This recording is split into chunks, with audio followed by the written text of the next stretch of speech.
Hi, Cassandra Paolini back for another conversation. So today we're talking about no one's coming to save you. This one's very controversial for a lot of people simply because uh, I mean, even whether it's a spiritual community, whether it's a religious community, there are so many who believe someone's coming to save them and that they don't have to do the work themselves, just blind faith alone, if you will. Or it could be laziness or procrastination or however you want to look at it. So, the first thing we'll talk about is religion has its place for people where it offers comfort or they draw comfort from it. And for those who at least go through the prayer in their religion, prayer is extremely powerful and high vibrational.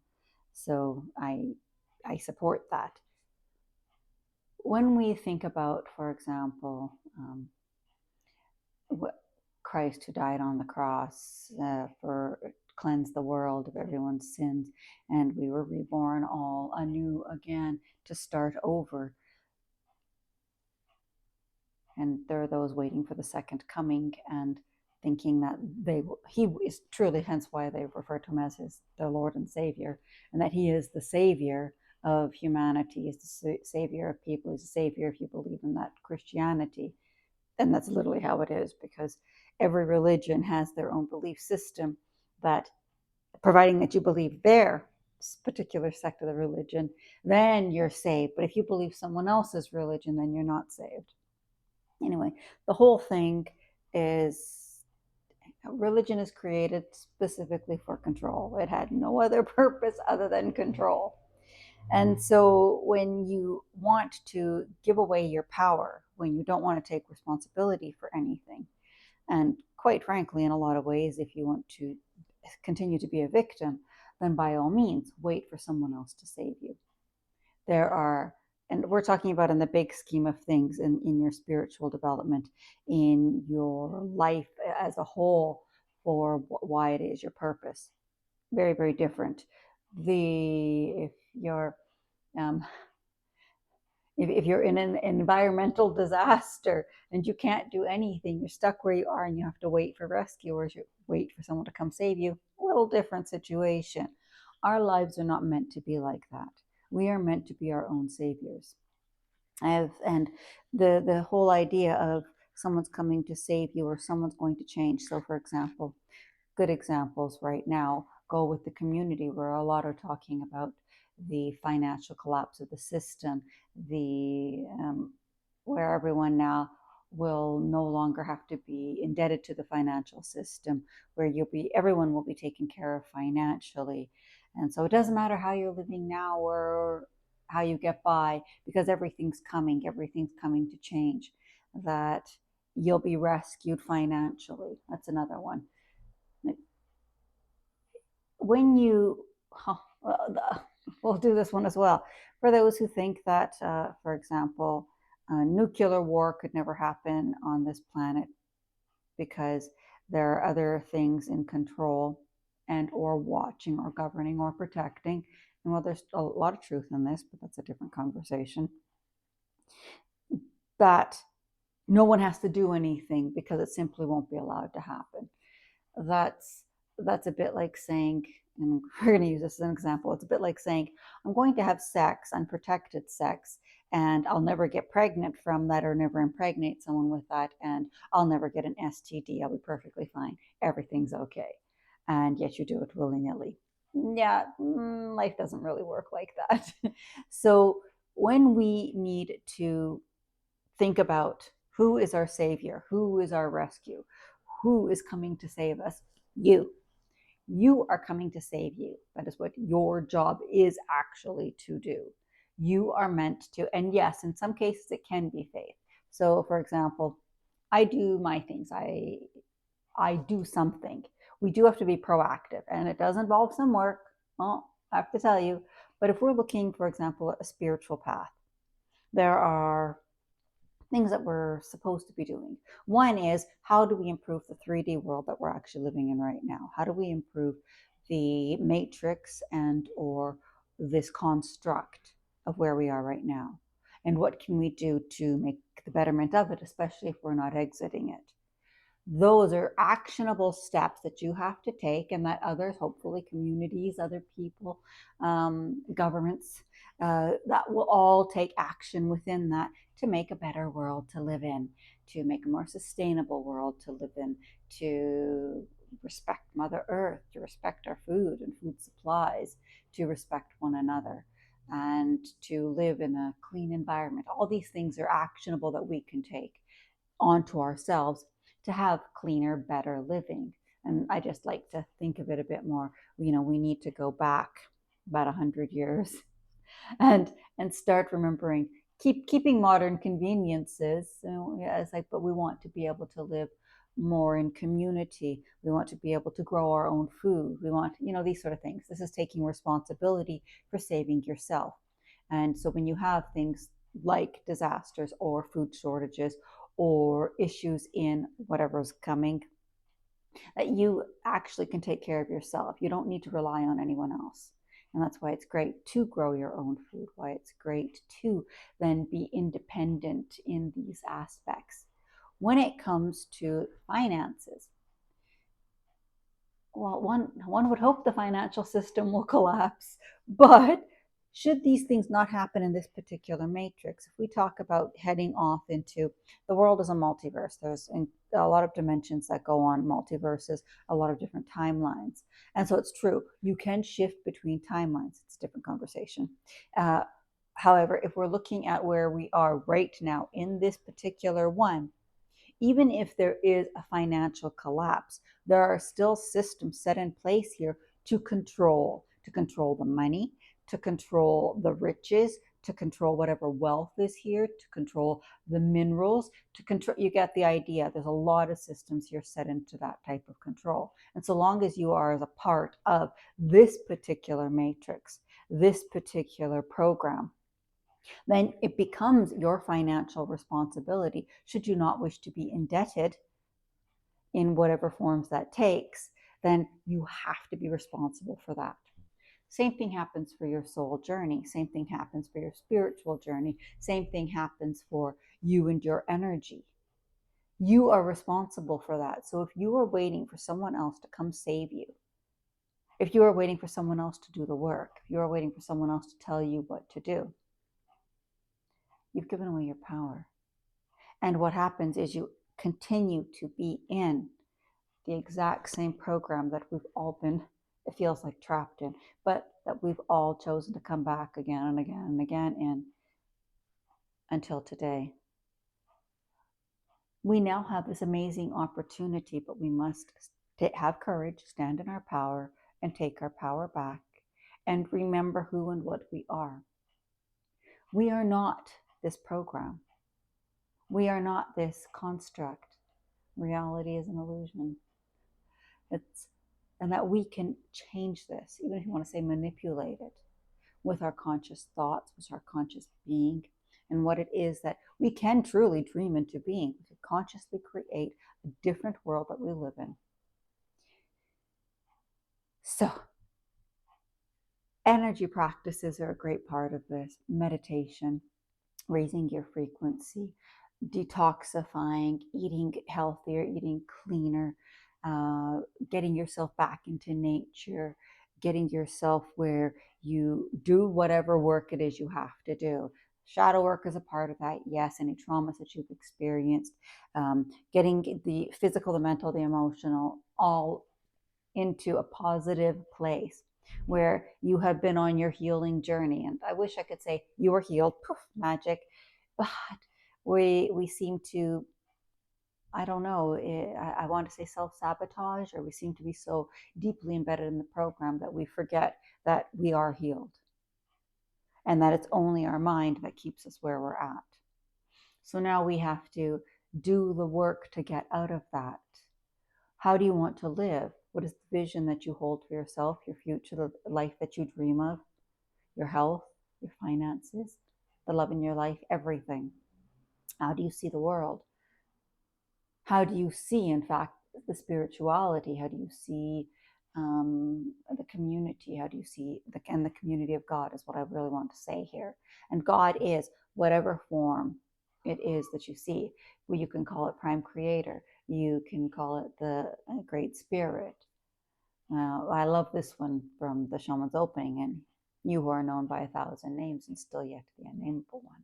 Ultimately, that is where it comes in. So when you connect with you, when you choose to expand your consciousness, you are already on the path to saving you. Now you have to take into account action. Within the confines of this physical world and within these human beings and the contracts that we originally came here with, we have to live within the constructs of the universal laws. So if we don't know them, go study them. And so when you want action, you have to take action in order to have things happen.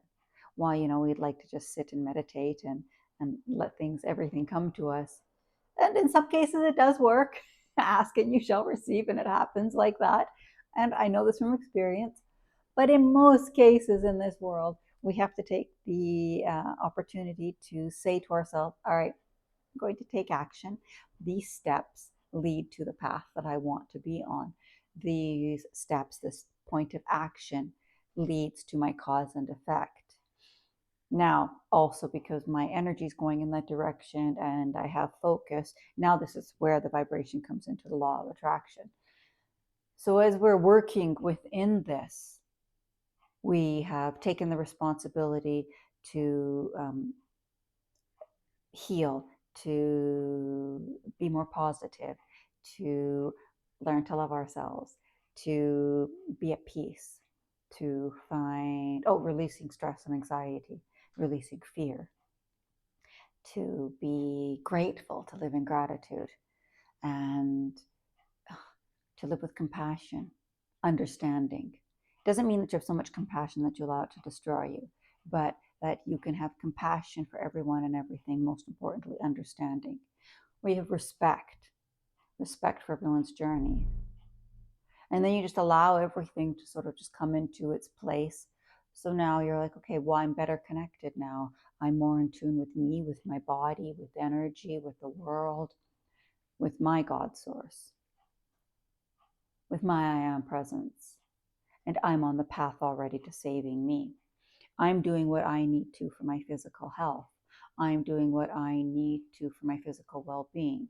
I'm doing what I need to for the emotional, mental well-being. I'm doing what I need to, what I'm guided to, whatever it is, that I'm now in this frequency of love, and that I have this beautiful unconditional love for me, and that this unconditional love pours out into the world.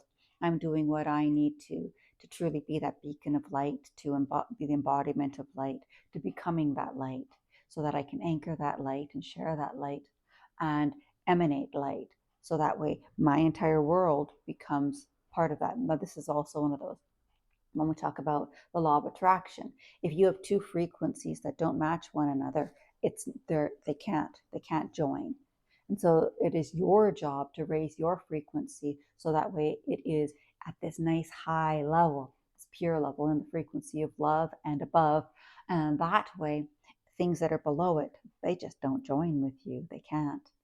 You'll find your life shifts, everything shifts. Yes, you'll find a lot of people and a lot of things fall away from it, and you have to be prepared for that. You are here to save you. When it comes to the financial part, this one I can't talk a great deal about. If you're looking to make millions, thousands, whatever it is that you're looking to make, it's you want that extreme financial wealth. That requires actionable steps. If you're looking for just the universe to take care of you, that requires your frequency and your conscious mind for you. And that means that you are, in fact, saving you. I know, it doesn't sound like it, does it? But you are. You're doing it with your frequency. And now here is where positive thought comes in. Here is where faith comes in. And I know this because I have been instructed. When things happen where there's financial dip and you have no idea how you're even making rent, or you're taking care of yourself, or where things will be a few months from now. And then you just have this great connection with yourself and with all that is around you, and the beauty, the light, the love. And you're just blanketed in that comfort that says everything's going to be all right. Don't worry about it. And while, it's one of those things where I like to think, it's like, God, I've got to take some steps. I have to take some action to change that. It's like, trust you'll be taken care of. And in actual fact, in every facet of my life, there are times when I have taken steps, and that is the harder path. Guidance is better. But that when we have this thing, magic starts to happen and doorways open up, and literally money can come from places that you didn't even know that you had opportunities to receive from. So there's the financial part has this mix, but it's you, your frequency, and your consciousness. So if we're talking about being saved financially, get yourself into the place where now you bring that security and that comfort to you, where you're always taken care of. And believe it, because when you do believe something, it does have a tendency to come true.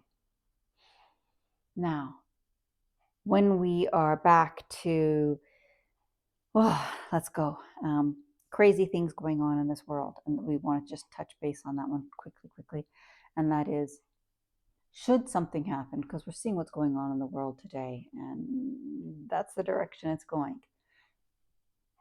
There's not just this reality, and there's not just this one you. Your consciousness, I'm going to use this. Anyone who knows what deja vu is, deja vu can be a premonition of something, but it's usually because we've lived our life multiple times, and therefore, when I know for me it's this way, and if I step into a deja vu, I'm like, oh, bugger, I'm repeating again. I'm repeating what I've already done because I obviously made a mistake and had to go back and repeat. I'm learning again, learning. And so you have to, what does it mean to you? How does it feel to you? There were times, I know when I was younger, where it was a deja vu, and that was more premonition. It was sometimes I would even dream things. I would dream a day before it even happened, and then go on, and I would be experiencing it and going, hang on a second, I've been here before.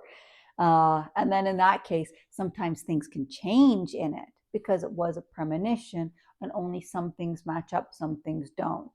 It all depends on where you're at, what type of experience you're having.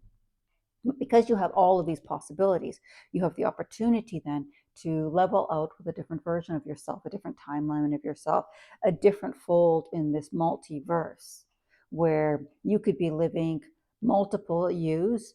You could be living a whole lot more than the multiple infinite yous, all in one time. And every decision you make changes the course of that. But yet, your spirit, your soul, wants to still experience so many things, so it still keeps on this one path. Meanwhile, now it has 2, 3, 4, 100, 1,000, a million. So you have the opportunity, because it's still your conscious mind that's in all of these. The higher conscious mind, where you are very much attached to where you are right now.